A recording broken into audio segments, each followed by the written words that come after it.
Hello friends, Sanjia cooking চ্যানেলে আপনাদের সকলকে স্বাগত। আজকে আমি আপনাদের সঙ্গে শেয়ার করব একেবারে অনুষ্ঠান বাড়ির মতো টমেটো চাটনির রেসিপি। তো দেরি না করে আজকের এই রেসিপিটা শুরু করা যাক।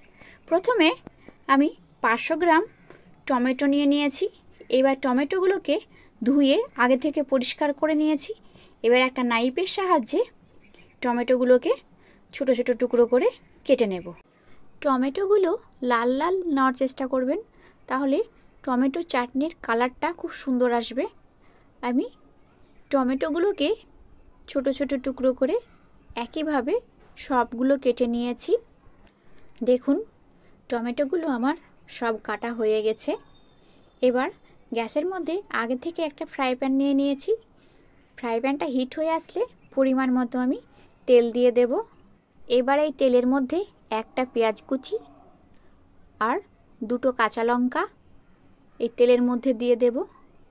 আমার দেওয়া হয়ে গেলে এটাকে আমি ভালোভাবে ভেজে নেব। পেঁয়াজের কালারটা যখন হালকা চেঞ্জ হয়ে আসবে, সেই পর্যায়ে আমি এর মধ্যে 1 চামচ 5 ফোড়ন দিয়ে দেব। 5 ফোড়নটা আমার দেওয়া হয়ে গেছে। এবার এটাকে ভালোভাবে নেড়ে নেব।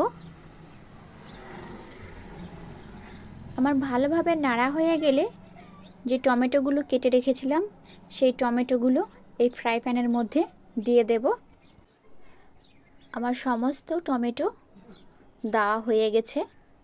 এবার এটাকে ভালোভাবে নেড়ে চেড়ে নেব। ভালোভাবে নাড়া হয়ে গেলে এর মধ্যে আমি 1 চামচ লবণ দিয়ে দেব। লবণটা আমার দেওয়া হয়ে গেছে। আবার এটাকে ভালোভাবে নেড়ে চেড়ে নেব। আমার ভালোভাবে টমেটোর সঙ্গে লবণটা মেশানো হয়ে গেলে এর মধ্যে আমি 5 মিনিট ঢাকা দিয়ে রেখে দেব। 5 মিনিট পর ঢাকনাটা তুলে দেখে নেব। দেখুন, টমেটোগুলো কত সফট হয়ে গেছে। এবার এটাকে ভালোভাবে খুন্তির সাহায্যে এটাকে ভেঙে নেব। টমেটো ভালোভাবে মেল্ট হয়ে গেছে। এই পর্যায়ে আমি 1 কাপ চিনি দিয়ে দেব। আমি এখানে 1 কাপ চিনি দিয়ে দিয়েছি। চিনির পরিমাণটা আপনারা যেমন মিষ্টি পছন্দ করেন তেমন দেবেন। এবার ভালোভাবে চিনিটা মিশিয়ে নেব।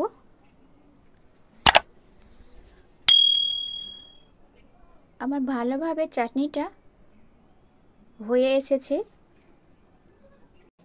এই পর্যায়ে আমি 3টে খেজুর ভালোভাবে ধুয়ে বীজটা ছাড়িয়ে এই টমেটোর মধ্যে দিয়ে দেব। আর 7 থেকে 8টা কাজু আর 15 থেকে 20টা কিশমিশ আমি এই টমেটোর মধ্যে দিয়ে দেব। এবার এটাকে ভালোভাবে মিশিয়ে নেব। আমার ভালোভাবে টমেটোর সঙ্গে ড্রাই ফ্রুটগুলো মেশানো হয়ে গেছে। এবার এর মধ্যে আমি 1/2 চামচ জিরা গুঁড়ো দিয়ে দেব। আমার জিরা গুঁড়োটা দেওয়া হয়ে গেছে। আর কিছুটা ধনেপাতা কুচি এই চাটনির মধ্যে দিয়ে দেব। দেখুন কত সুন্দরভাবে চাটনিটা হয়ে গেছে। এই পর্যায়ে আমি গ্যাসটাকে বন্ধ করে দেব। দেখুন, চাটনিটা আমার কত সুন্দর কালার হয়েছে। একবার হলেও বাড়িতে ট্রাই করবেন এবং কেমন হলো আমাকে কমেন্টে জানাতে ভুলবেন না।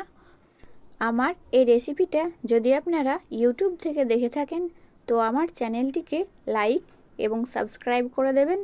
আর ফেসবুক থেকে দেখে থাকলে পেজটাকে ফলো করে দেবেন। দেখা হচ্ছে নতুন কোনো রেসিপি নিয়ে।